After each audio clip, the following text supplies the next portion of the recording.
भोलेनाथ की धाम अमरनाथ धाम से मिला अशुभ संकेत। बाबा बर्फानी ने दिया कलयुग के अंत होने का संकेत। एक बार फिर सच हुआ भविष्य मलिका की भविष्यवाणी। भविष्य तक चैनल में आपका स्वागत है। मैं हूं आपकी दोस्त पूजा। आज के वीडियो में हम जानेंगे अमरनाथ धाम में घटी उस घटना के बारे में जिसे भविष्य मालिका की भविष्यवाणी में कलयुग के अंत होने का संकेत माना जा रहा है। दोस्तों, अमरनाथ धाम जम्मू कश्मीर से लगभग 145 किलोमीटर दूर अनंतनाग जिले में स्थित है, जिसकी ऊंचाई समुद्र तल से लगभग 4000 फीट है। यह भगवान शिव का परम धाम माना जाता है। कहा जाता है यहाँ पर भगवान शिव माता पार्वती पुत्र गणेश के साथ हिम के शिवलिंग के रूप में भक्तों को दर्शन देते हैं। अमरनाथ धाम की गुफा का लंबाई 19 मीटर, चौड़ाई 22 मीटर और ऊंचाई 11 मीटर है। अमरनाथ धाम में आज से नहीं बल्कि कई सालों से एक ऐसी घटना घटित हो रही है जिसे भविष्य मालिका की भविष्यवाणी में कलयुग के अंत होने का संकेत माना जा रहा है। घटना के बारे में जानने से पहले जान लेते हैं अमरनाथ धाम की विशेषता और महत्व के बारे में। अमरनाथ धाम का महत्व।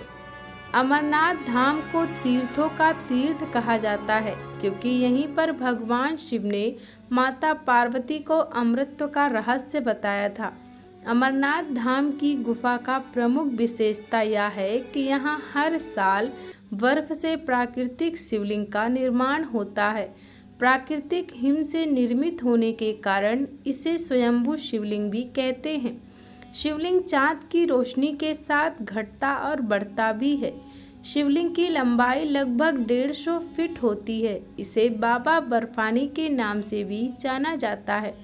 मान्यता है कि इस गुफा में भगवान शिव माता पार्वती पुत्र गणेश हिम के बने शिवलिंग के रूप में ही भक्तों को दर्शन देते हैं।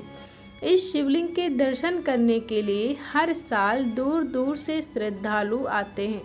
मान्यता है कि इस शिवलिंग के दर्शन मात्र से व्यक्ति के जीवन के अनेकों पाप दूर हो जाते हैं, उसकी मनोकामनाएं पूर्ण होती हैं। अमरनाथ धाम का यात्रा सावन मास से शुरू होता है। हिंदू पंचांग के अनुसार यात्रा के दिन पहले ही तय किए जाते हैं। अमरनाथ यात्रा जून के आखिरी सप्ताह और जुलाई के पहले सप्ताह में शुरू होकर रक्षाबंधन के दिन छठी मुबारक रस्म के साथ समाप्त होता है। अमरनाथ गुफा में बन रहे इस शिवलिंग के रहस्य को आज तक कोई भी समझ नहीं पाया है।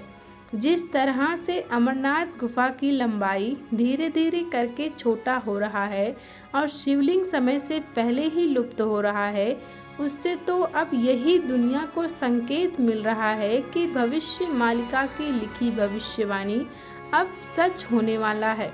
भविष्य मालिका की भविष्यवाणी के मुताबिक जिस दिन अमरनाथ धाम का गुफा खत्म हो जाएगा उस दिन पूरी तरह से कलयुग का अंत हो जाएगा।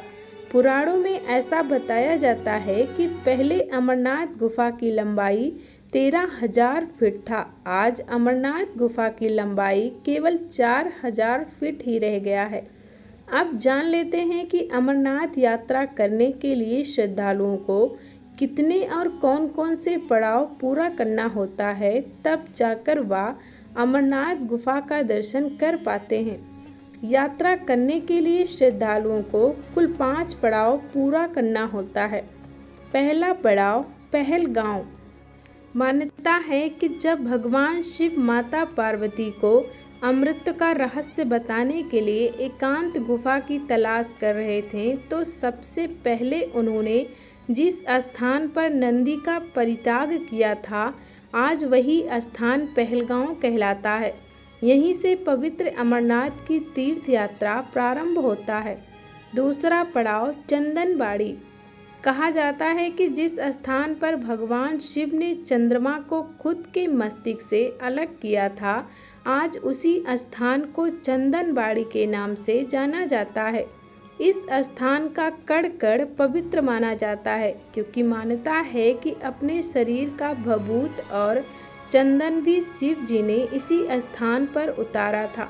इसलिए श्रद्धालु यात्रा में आगे बढ़ने से पहले यहाँ की मिट्टी को पवित्र मानकर अपने मस्तक पर लगाते हैं और यात्रा के अगले पड़ाव की तरफ आगे बढ़ते हैं।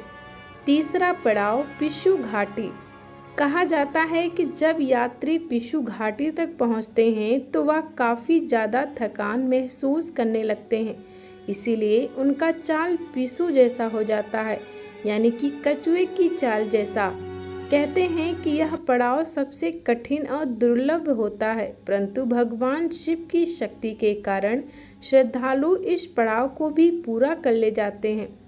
चौथा पड़ाव शेषनाग झील। मान्यता है कि जिस स्थान पर भगवान शिव ने अपने गले से वासुकी नाग को उतार दिया था, वहाँ पर एक झील बना था। इसको लेकर ऐसी मान्यता है कि आज भी उस झील में वासुकी नाग का वास रहता है। इस झील को देखकर ऐसा प्रतीत होता है कि जैसे मानो स्वयं शेषनाग फंड फैलाकर बैठे हुए हैं। कहा जाता है कि दिन में एक ना एक बार उस झील में वासुकी नाग अपने भक्तों को दर्शन अवश्य देते हैं। पांचवा पड़ाव गणेश टाप या महागुणश पर्वत। गणेश टाप या महागुणश पर्वत उस स्थान को कहा जाता है जहाँ पर भगवान शिव ने अपने प्रिय पुत्र गणेश को छोड़ा था। मान्यता है कि गुफा में प्रवेश करने से पहले भगवान शिव ने अपने पुत्र गणेश को पहरे के लिए गुफा के मुख्य द्वार पर ही छोड़ दिया था। जब यात्री इन 5 पड़ावों को पूरा कर लेते हैं तो वह पहुंचते हैं बाबा अमरनाथ गुफा के अंदर। जैसे ही वह बाबा बर्फानी के दर्शन करते हैं तो अपने सभी थकान वह भूल जाते हैं। ऐसी मान्यता है कि भगवान शिव साक्षात अमरनाथ गुफा में विराजमान रहते हैं। भविष्य मालिका की भविष्यवाणी। दोस्तों, भविष्य मालिका 800 साल पहले उड़िया भाषा में लिखी गई एक जागृत ग्रंथ है। इस ग्रंथ के अंतर संत अच्युतानंद दास महाराज जी ने उन सभी मंदिरों से कलयुग अंत होने का संकेत बताया है जहाँ पर भगवान विष्णु और भगवान शिव का साक्षात वास रहता है। आप सबके मन में यह सवाल उठ रहा होगा कि आखिर उन्होंने उस स्थान के बारे में ही क्यों बताया है। जैसा कि दोस्तों हम सबको पता है कि इस सृष्टि को बनाने का काम ब्रह्मा जी ने किया है और इसे चलाने का कार्य विष्णु जी को सौंपा गया है और इसका अंत करने का कार्य भगवान शिव को सौंपा गया है। इसीलिए ऐसी मान्यता है कि जब कलयुग अपनी चरम पर होगा तब भगवान शिव इसका अंत करेंगे। दोस्तों, अमरनाथ गुफा में हिम का ठोस शिवलिंग समय से पहले लुप्त हो रहा है। अब तो यात्रियों को केवल अमरनाथ गुफा का ही दर्शन होता है। भविष्य मालिका के भविष्यवाणी के मुताबिक अमरनाथ धाम का शिवलिंग कई सालों से वक्त से पहले पिघलना शुरू हो जाएगा।